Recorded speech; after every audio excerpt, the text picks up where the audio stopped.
welcome back to another episode of Shit You Should Know. Today we've got Ellie here joining us. Hi. We're going to talk a little bit about mental health, how our mental health can help us with our health and exercise regime, and also in everyday life. And probably a lot more other things. So Ellie, did you want to just quickly introduce yourself to our listeners and then... Yes. Hi, I'm Eleanor, Ellie, Elle, whatever. I'm a person-centred counsellor. I've been practising for just over 2 years now and a year placement. So, I've started up a little private practice too and work in a community interest company, QDocs Therapy in town. And I was a member at Uni 1 for a while. So you told me on Saturday about the qualification and stuff, but so when did you get that and what space have you got now? Oh well, I think I graduated in 2022, a degree in counselling studies, which is basically person-centred counselling, which is the underpinning of all other therapies. It's like your first kind of thing that you go into, and at the minute I'm doing online sessions counselling. Literally today been to see a space to rent for face-to-face counselling sessions. Can you see where the space is? It's hopefully going to be on Wilton Road actually. I don't know if it's a secret or... business suites. No, it's not. I just haven't signed anything officially yet, so but hopefully that will be where it is. Yeah. Nice. Mm-hmm. And have you found the online coaching and therapy? How is that?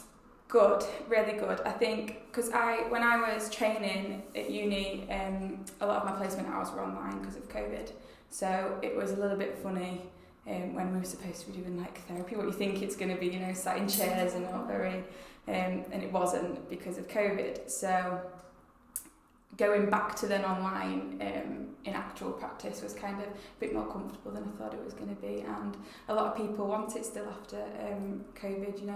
It fits in a lot better with working from home and things like that. So, but as well, I found a lot of people wanted to come back face-to-face stuff, face-to-face training, face-to-face counselling. I wouldn't have done so.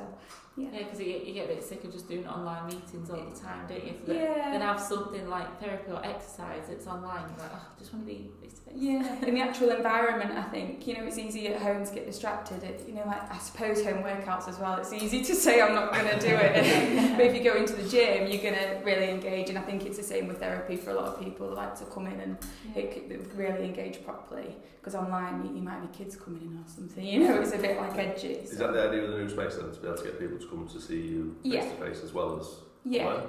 Yeah, because I do face-to-face a community interest company, which is basically a charity for people that can't afford private rates. But obviously that's charity-based work, so I have a private practice on the side of that.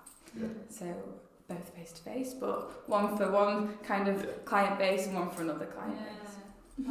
So you said about client base. Have you got like a specific type of therapy that you work in? Obviously, I know you said... Yeah, so person-centred therapy is the underpinning of all therapies, basically. It's really open-ended and it helps with a lot of things, anxiety, depression, it depends. Everyone responds differently to different therapies. So I see clients for all types of things, all ages, all gender, everything. People respond really well to the open-ended side of it, where you can come for as long as you want. It's client-led.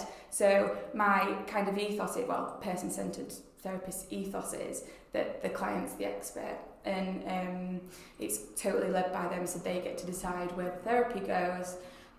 Kind of like cognitive behavioural therapy, what the NHS would provide is a little bit different in that you get kind of like 6 to 8 sessions, I think it is, and it's quite directive, but that can really help with things like OCD, cognitive problems, or there's EMDR therapy, which can help with trauma, post-traumatic stress disorder, things like that.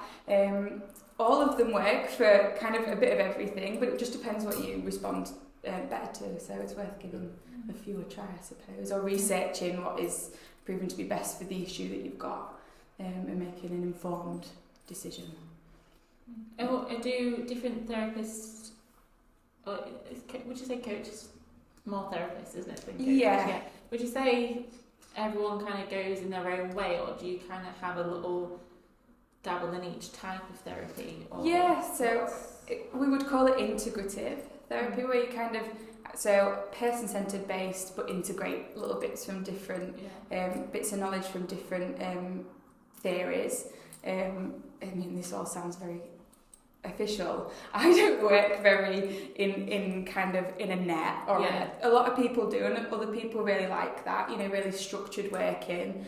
I'm not very structured. I'm a bit whiffy-waffy.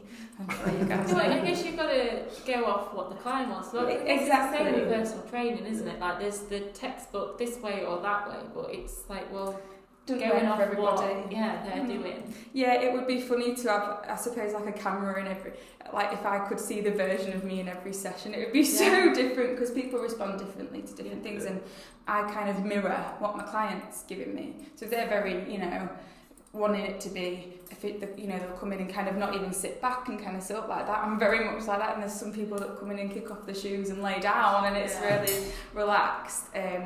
But again, I try and tailor it to what a client needs, based on what they're presenting with. And so, if anyone was looking for therapy or is unsure whether they need it, how would you best kind of explain the point when you think you might need it, or you should reach out, or whether it's for you or not? Like, what if someone's unsure about it? What would you kind of suggest? I would probably say, if you're thinking about it, you probably need it.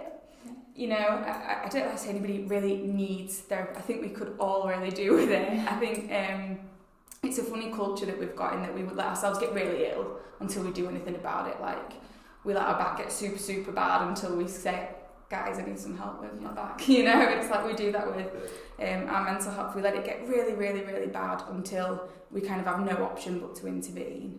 But we can use it as like a supplement to everyday health. You don't have to have something super, super wrong. If you look at Americans, they go, like, you know, they just go every week, multiple times a week, as part of, like, as if they were going on a walk. So I would say, if you're just even thinking about it, that it's probably time to have a look into it. You're not signing your life away. You can go, and you don't have to stay. It's not, you don't kind of sign a contract to say you're going to show up for so many sessions. You can come for one and never come back, you know. But if you're thinking about it, I would think that maybe it's probably time to have a look, and it's for absolutely anybody. And on that as well, do you think there's any stereotypes out there? Because I always think that people think, like you've said, that people think they need to go when they're broken, but you actually don't. Like, therapy is this place that you can go to and just talk, to get things off your chest. If you don't, not even to get things off your chest, but just have someone to listen to if you don't have that in your everyday life. Yeah, I think that is the biggest stereotype. People think you've got to be really quite, like, poorly, you know, at the point of, and obviously a lot of people that come are at a real bad point in their lives, and it's really helpful, and you see quite quick, rapid progression with that. But when people come, when there's and they kind of go, oh, I don't really know why I'm here. Like, they'll say, I don't really know what to talk about, and it's, well, what brought you here? What is it that actually? And it could be a breakup, or, well, I'm actually just feeling a little bit, when I'm walking into work, I'm feeling a little bit anxious, or just that, like you say, I've got nobody else to talk to. And it can be, so I guess I'm only facilitating somebody's change, and they're coming and doing it themselves, but kind of need somewhere to where else have we got that's totally non-judgmental, totally confidential, where you can kind of be really, really, really real. Like, when are we ever super authentic about anything? So that in itself, it can be really healing and really, I guess, like a healthy practice. Like meditation would be. To actually talk things through, because sometimes you just want to talk about stuff but not have like advice or anything afterwards. You just want someone to hear you out and go, you know what, that's shit. Well, exactly. Who am I to advise anybody? I would never let somebody come in and go, well, I think you should probably do this, and I think you should probably, never, ever, ever. Because there's just no, I kind of like to think that there's no hierarchy in the room. It's literally like, I'm here to facilitate your change, and I'm just going to kind of help you move into things that you might not have the confidence to look into if you was on your own. And ask those questions that you'd never ask yourself, because you come up with it yourself, or don't know to ask it, or you've got that much going on that... Yeah, like, you know when you like open a fridge and you're looking in the fridge and you're looking for something, and then someone comes and you're like, I can't find it, and it's right in front of you. Yeah. It's like that. Yeah, that's a good point, yeah. But you just can't see it for love and money. Yeah. I like that analogy you shared the other day about the garden. Yeah. When everything... What was that one again? So if I like to think of it, when people say like I don't know what's happened, I don't know what's got to this point, it was people pleasing. We don't realise how much we actually people please and do things that we really don't want to do for the sake of other people. So I like to explain it like if you were in your house and your garden, you think, oh, my grass needs cutting. But just as you go in to do it, someone knocks on the door and they're like, oh, I really need my grass cutting, but I don't want to do it myself. Will you come do it? And of course you will. Like, you just want to help everybody. Of course I'll come do it. So you go and cut their grass, and then you get home ready to cut yours, but it's already grown a little bit. It's already grown a bit higher. Someone else is at the door because they've just realised that you've cut someone else's grass and said, will you come cut mine as well? And of course you will, because you're the people pleaser. By the time you get back, it's even higher, and the first person's back. And you're just constantly going and helping everybody else until the point where your grass is a jungle, and you just close the curtains and think, oh, I'm not going to look, like I can't look at that, it's too overwhelming, it's stressing me out. Like we do like pushing stuff under the carpet literally, because it's like it's stressing me out, I don't want to do it. But it's still there, and that's going to start growing through the cracks in your cement and your walls, and like through your bricks, and it's going to start coming into your house until you've got absolutely no escape. And that's when we have breakdowns and like, how has this happened, how is there all this stuff that I've never talked about before? And it's like, well, you're so busy helping everybody else, partners, kids, family, friends, that you've neglected your own garden, which would be your mind, and you need somebody then to come in and help you, like cut it down, which would be therapy. No, I really like that analogy. Yeah. Did you see that? I didn't see that one. Oh, that's a good one. Because it just helps to visualise it. Because a lot of people get to a point and not realise how they've got there or why. So that's a nice way that I feel like people can relate to and visualise as well. Yeah, it's a lot easier to visualise stuff. I'm like a visual learner, and I always think that when you're already so busy up here with it, whatever it might be, it's easier to kind of see something as a picture. So People are the same when it comes to physical health as well. Just maybe not so much anymore. I think we have seen a bit of a change, but wait until it's a lot further down the line, and then there's a lot more to do. Yeah. Rather than sort of like protect it. So it's similar in that sense. Obviously, I don't know. I think we've seen a change in people wanting to exercise for physical health rather than just have a look over that, especially over the last 4 or 5 years. Have you seen a change in how people approach therapy and stuff?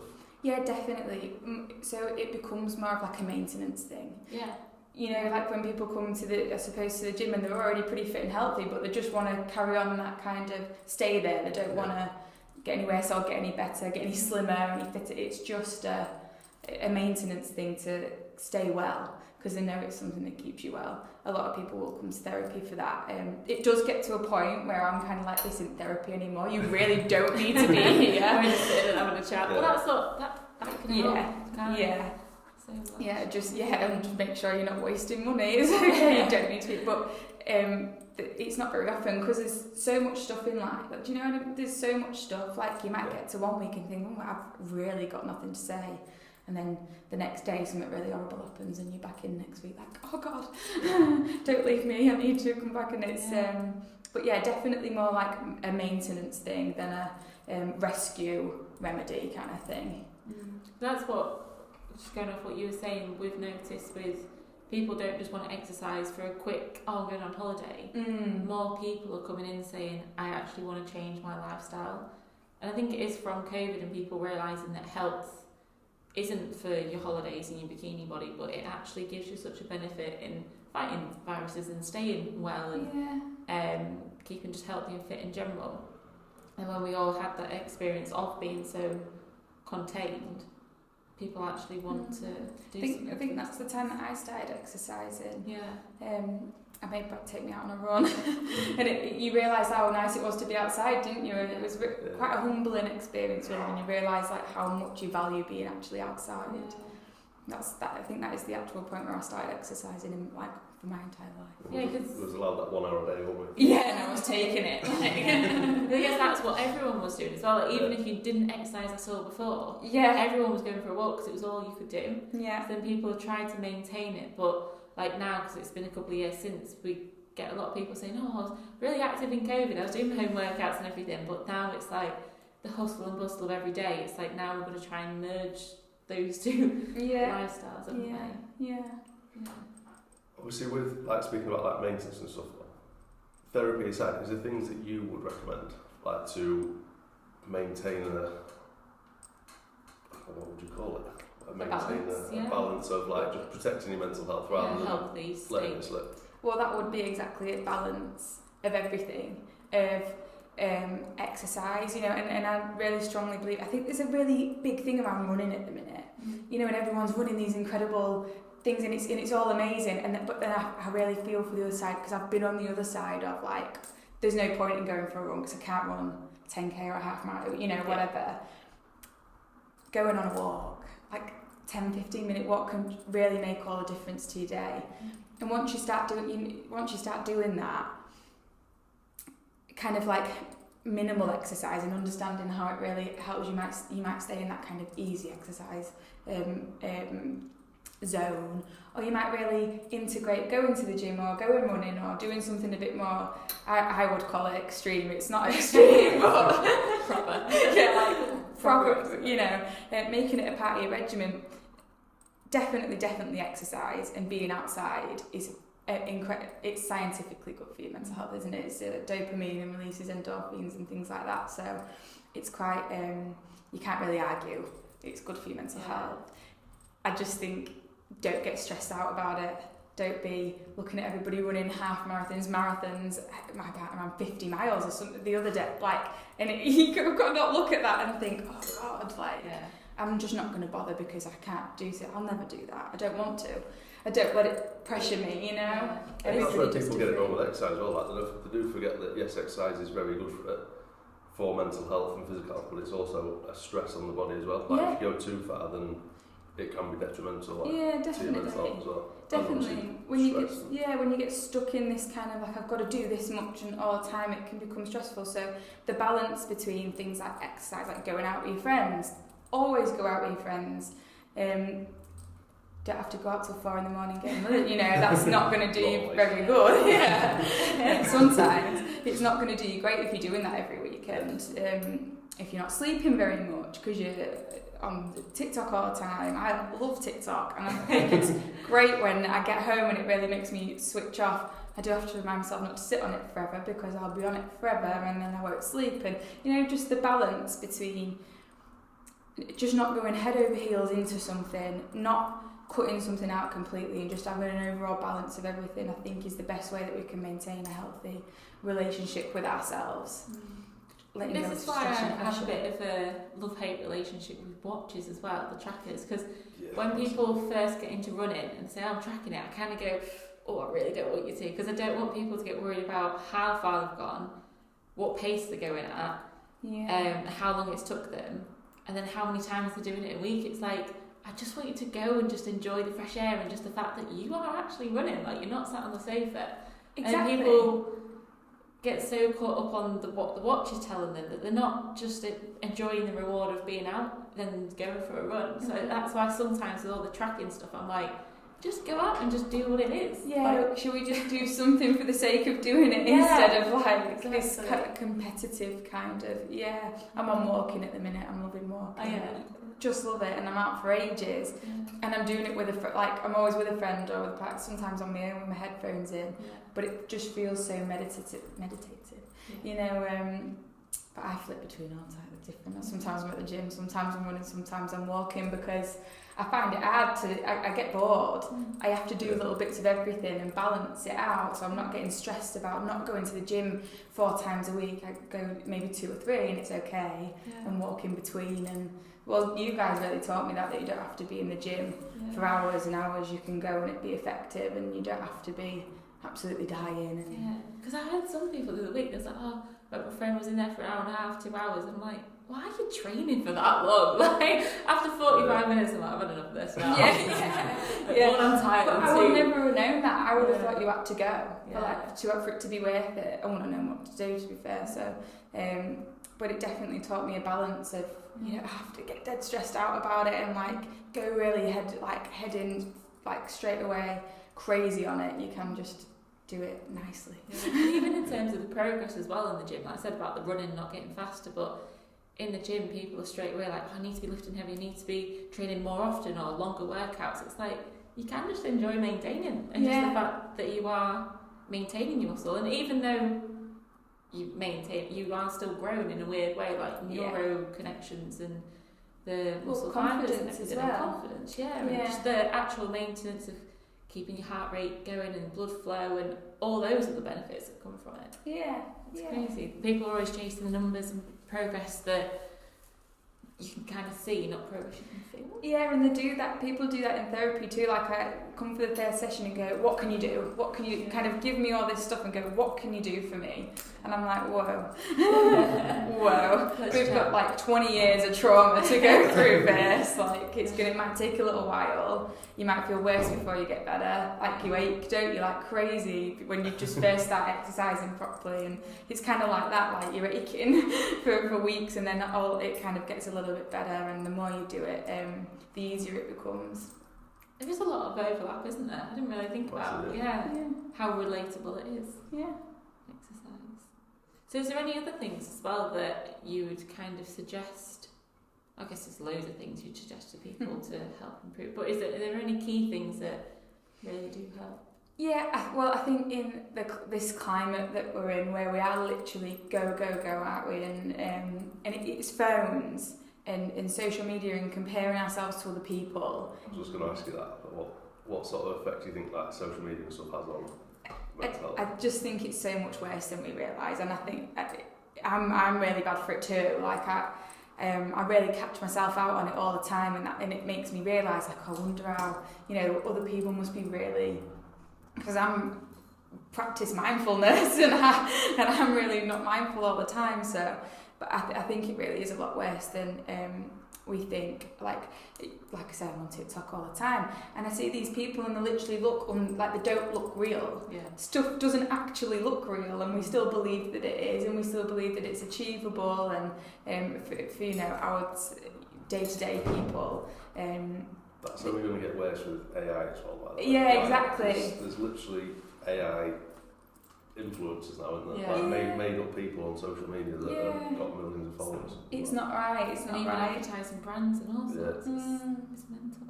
In looking at people, like, I think it's just there is nothing wrong with day-to-day life. No.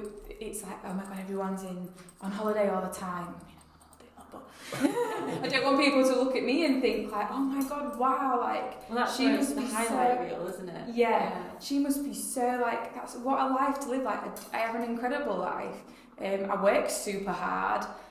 I get anxious, I've been to the pits of depression, it's not all what it seems like.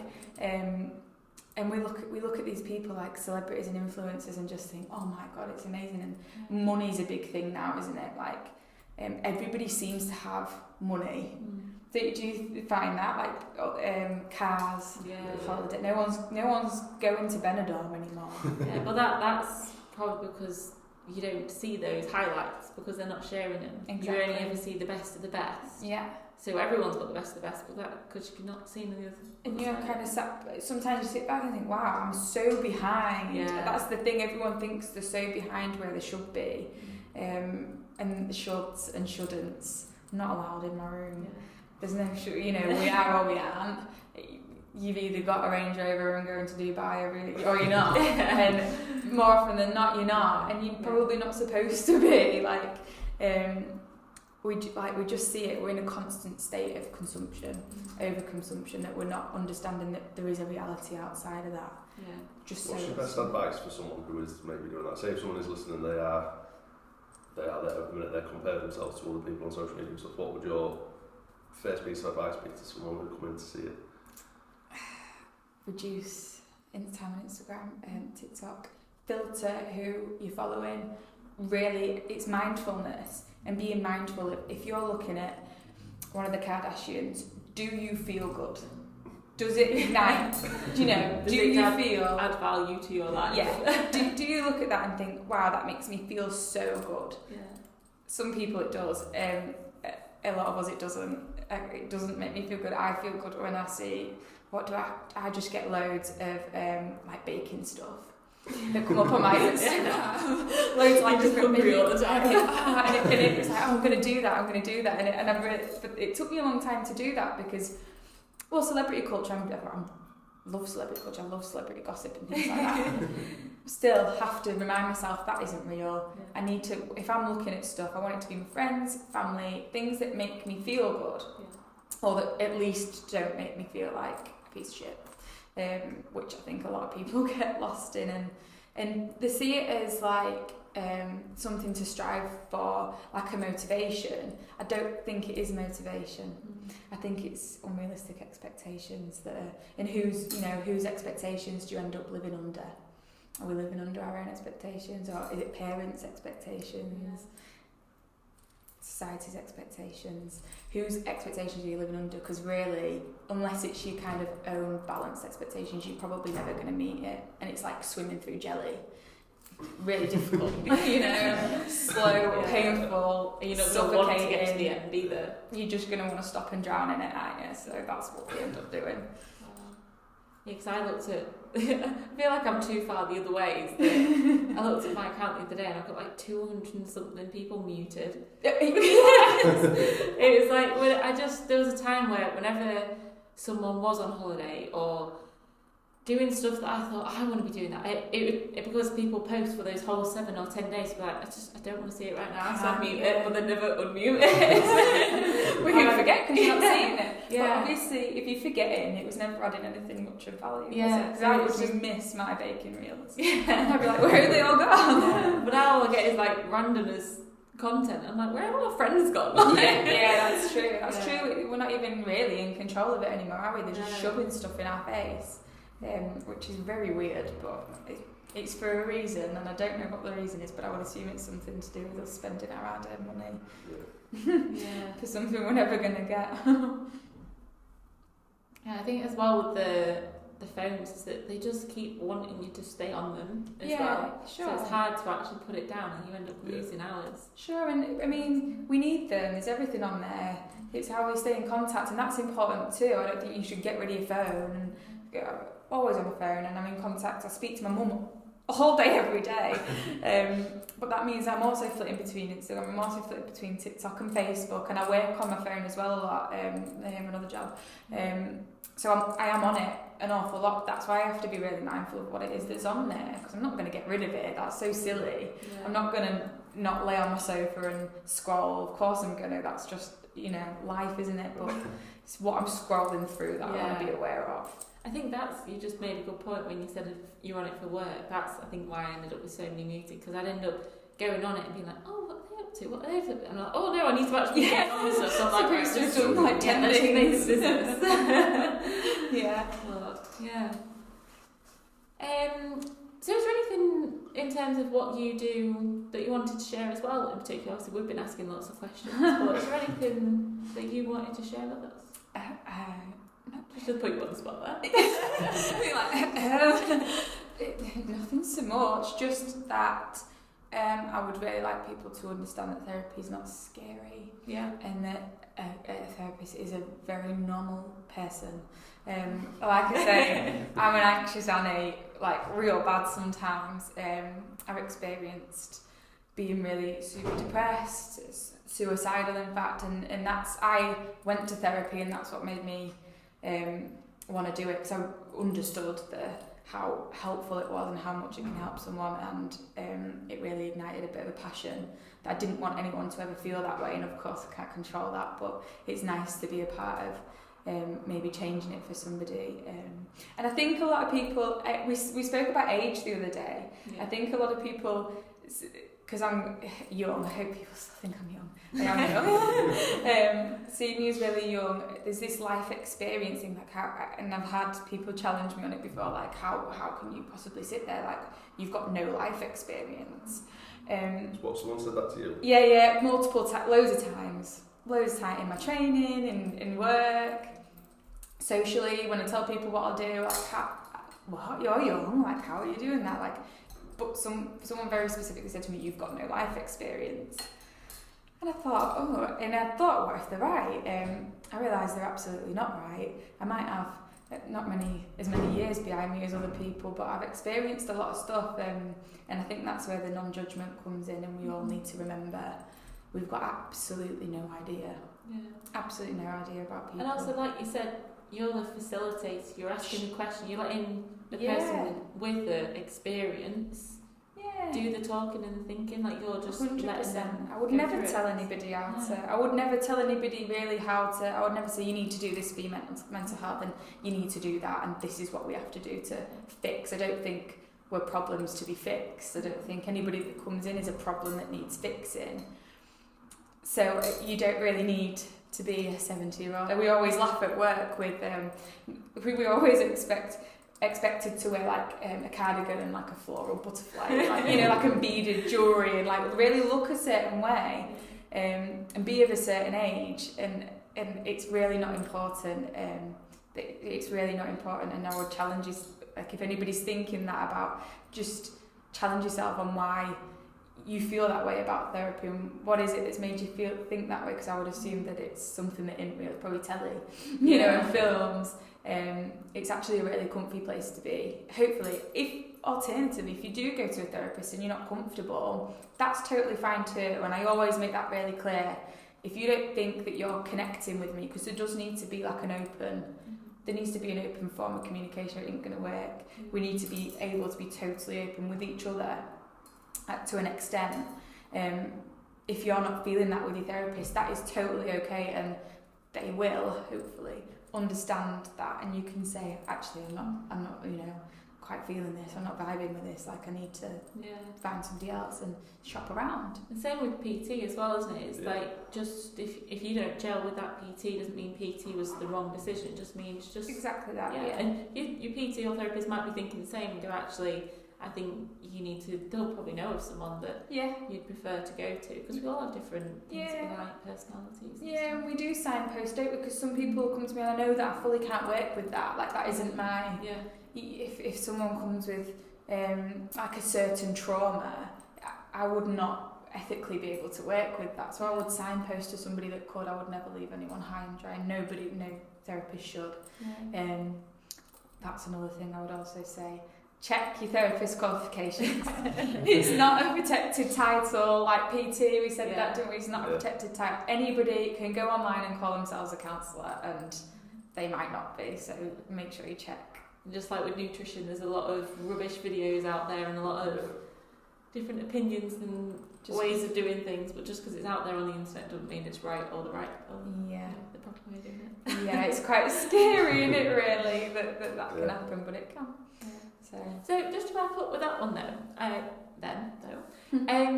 would you have 3 bits of advice for someone, or 3 prompts for someone if they were thinking about therapy or wanting to go to therapy? What would you suggest? I would say just try it. Like I said before, you're not signing your life away. It would be very difficult as a therapist to do, an ethical therapist, to do a whole load of damage. You are in control of what you're giving to them, so if you don't feel right, you don't have to share anything, but you might find that when you go, your shoulders might just drop and you blurt everything out, so give it a go. Be mindful of what you're doing day to day, be mindful of how you feel around certain people, certain things, certain work, certain jobs, certain exercise. Just stop for 2 minutes. Here's a question from that. Yeah, okay, that's probably answered it. What does it mean to be more mindful? How can you be more mindful? Alright, start again. There's loads of stuff you can do, and like again, loads of different stuff works for different people. A lot of people like adult colouring books and stuff like that. That really stresses me out. I've got one, and stresses me out to the max, I need to sit in quietness. When was the last time you tried sitting in silence for 2 minutes? Yeah. Still. Do you think you could do? I think it's I harder. don't know when the last time was, yeah. It's harder than you think it might be to really sit, like feet on the ground, feeling genuinely grounded. When we're in rapid pace, if you're at work or with your friends out in the pub or something, and you're thinking, hang on, I don't feel quite right, being mindful to me, I would step outside, go lock yourself in a toilet, sit for just for a minute and say what's wrong, and listen. Like, actually listen to yourself. Don't just go, forget it, just have another drink. maybe think, what is it? Do I need to go home? Is it a certain person? Is it a certain environment I don't like to be in? Because sometimes that can be the easiest thing to minimise anxieties, when you realise that, actually it's that certain person I don't feel great around. Stop being around them. Yeah. It's surprising how much your life improves, Yeah.